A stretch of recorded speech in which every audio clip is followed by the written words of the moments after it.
বিদেশি কূটনীতিকদের সামনে রাষ্ট্রীয় অনুষ্ঠানে বিশৃঙ্খলা জাতির জন্য লজ্জার বলে মন্তব্য করেছেন অস্থায়ী রাষ্ট্রপতি হাফিজউদ্দিন আহমেদ। দেশের মর্যাদা অক্ষুণ্ণ রাখতে সবাইকে ঐক্যবদ্ধ থাকার আহ্বান জানান তিনি। কোনো কিছুর জন্য আওয়ামী লীগের অনুশোচনা নেই মন্তব্য করে রাষ্ট্রপতি বলেন, শেখ হাসিনা দেশে এলে রাজপথে মোকাবেলা করা হবে। মনিরুল ইসলাম মিন্টু রিপোর্ট। জুলাই গণ অভ্যুত্থান দিবস 2026 উপলক্ষে মুক্তিযুদ্ধ বিষয়ক মন্ত্রণালয়ের উদ্যোগে রাজধানীর চীনমৈত্রী সম্মেলন কেন্দ্রে শহীদ পরিবার ও জুলাই যোদ্ধাদের এই সম্বর্ধনা ও আলোচনা অনুষ্ঠানে প্রধান অতিথি ভারপ্রাপ্ত রাষ্ট্রপতি হাফিজউদ্দিন আহমেদ বীর বিক্রম।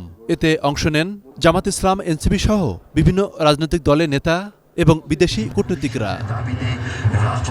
তবে শুরুতেই জুলাই গণ অভ্যুত্থান নিয়ে তৈরি একটি ডকুমেন্টারি প্রদর্শনী শেষে উপস্থিত জুলাই আহত ও শহীদ পরিবারের সদস্যদের একাংশ এবং এনসিপির কেন্দ্রীয় নেতাকর্মীরা বিভিন্ন অসঙ্গতি তুলে ধরে হট্টগোল শুরু করেন। মুক্তিযুদ্ধ বিষয়ক মন্ত্রী আহমেদ আজম খান এর জন্য দুঃখ প্রকাশ করে সবাইকে শান্ত হওয়ার আহ্বান জানান। এক পর্যায়ে মুক্তিযুদ্ধ বিষয়ক প্রতিমন্ত্রী ইশরাক হোসেন উপস্থিতদের উদ্দেশ্যে বলেন, আপনারা নিজেদেরকে জাহির করতে এসেছেন।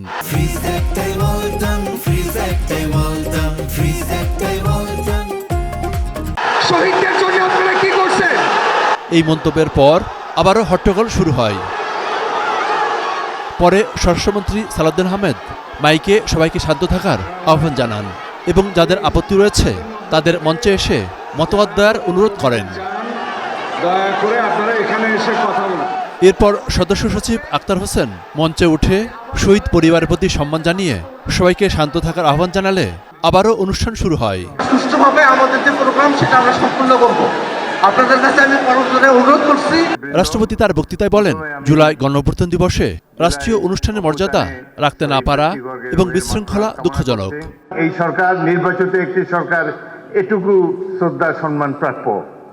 ভুল তো আমরা করি, আরো হয়তো সামনে আরো ভুল করব, সেই ভুল করলে তার জন্য মাসুলও দেব, কিন্তু সবাই মিলে ভুল সংশোধন করতে চাই। বিদেশি অতিথিদের সামনে যে নাস্তানাবুদ হলাম, এটি আমাকে খুবই ব্যথিত করেছে এবং এই ঘটনায় সবচেয়ে খুশি হবে যিনি পাশের দেশে বসে আছেন, তার জন্য অত্যন্ত আনন্দের একটি দিন। শেখ হাসিনার দেশে ফেরা প্রসঙ্গ নিয়েও মন্তব্য করেন তিনি। আওয়ামী লীগের দেখেন, তাদের কোনো অনুশোচনা নাই। এত অন্যায়, অবিচার, খুন, গুম, মানি লন্ডারিং, হত্যা, নির্যাতন, আয়নাঘর, এতে তারা কোনো লজ্জাবোধ করে না তো। আবার বলে যে ডিসেম্বর মাসে আসেন, দেশে এসে পদার্পণ করবেন। আমরা অপেক্ষা করে আছি, আসেন দেশে আছেন, দেখা হবে ইনশাল্লাহ রাজপথে। জুলাই চেতনা ধরে রেখে সবাইকে নিজ নিজ অবস্থান থেকে কাজ করার আহ্বান জানান অস্থায়ী রাষ্ট্রপতি হাফিজউদ্দিন আহমেদ। হৃদয় ধারণ করে ঐক্য, দেশপ্রেম, সততা ও পারস্পরিক শ্রদ্ধার শক্তিতে আমরা এগিয়ে যাই। মনিরুল ইসলাম মিন্টু, এটি নিউজ, ঢাকা। এই নতুন সম্ভাবনাকে